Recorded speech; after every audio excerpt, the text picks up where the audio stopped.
My name is Marta Torres. I work for IDRI and I'm the project coordinator of the COP21 Ripples, another H2020 project that is collaborating with the EU Calculator.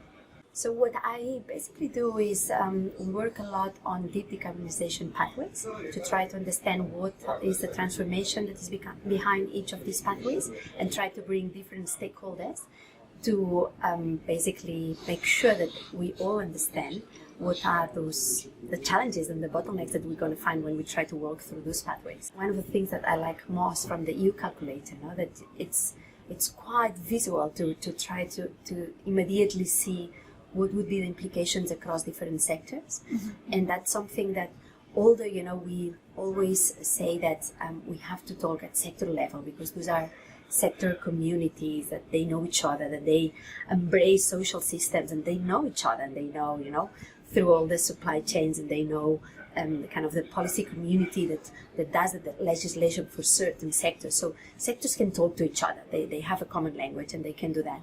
But still, it's very difficult then for them to understand how their actions will interfere into others.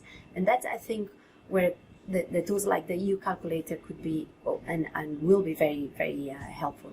Maybe more from a policy perspective, I think it would be more illustrative. At the national level, the domestic discussions. As soon as there is a target there, the question is, okay, so who's going to take responsibility? How much each of the sectors are going to do? No? And the immediate response for each of the sectors is, well, but like in my sector, it's really complicated.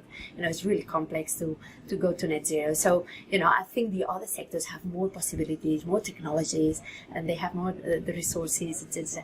And if you have this conversation with each of them, they all tell what it is. So we need this understanding collectively how we're going to do this together. And the EU Calculator on that respect going to help a lot. Maybe I can refer to some of the research we've done under COP21 Ripples, for example. So we have a narrative at EU level that decarbonization will obviously not bring benefits in terms of energy security. And that is true.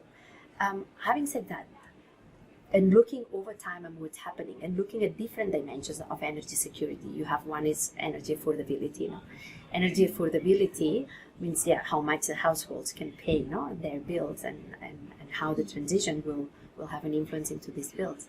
For some countries that already have kind of lower GDPs and that depend very much on fossil fuels right now, they're going to face affordability issues. So for them, the next 10, 15 years, it is not clear that they can sell an energy security agenda for their power sector within their country if there's no solidarity measures or cooperation measures that can address that because affordability is not going to look fine in the current,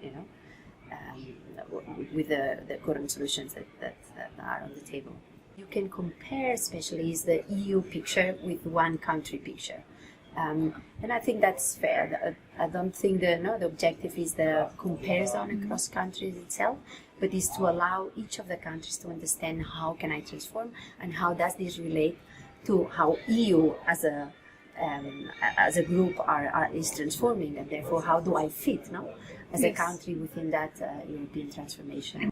Especially, for example, what is also very interesting from the EU Calculator is that you can see the difference. You can do the analysis for each of the countries, and you can see that there are huge differences. So acknowledging all the complexity, knowing that for some countries, for some sectors, will be very difficult, for some others not so much. For some sectors will be very difficult now, but not later on, etc. That we're just not painting a darker picture, but we are opening the possibility that we find policies that are effective to make it happen. Because in the end, if we just, hide and we think it's possible and we have to do it and we just put our heart and our hands into it, it's not necessarily going to happen, and we've already been seeing a gap between implementation and ambition. No? So I think I'm a bit less optimistic because I see in a much clearer way all the challenges, but seeing them, I think it's a positive thing, and that's why, yeah. trying, and there is hope.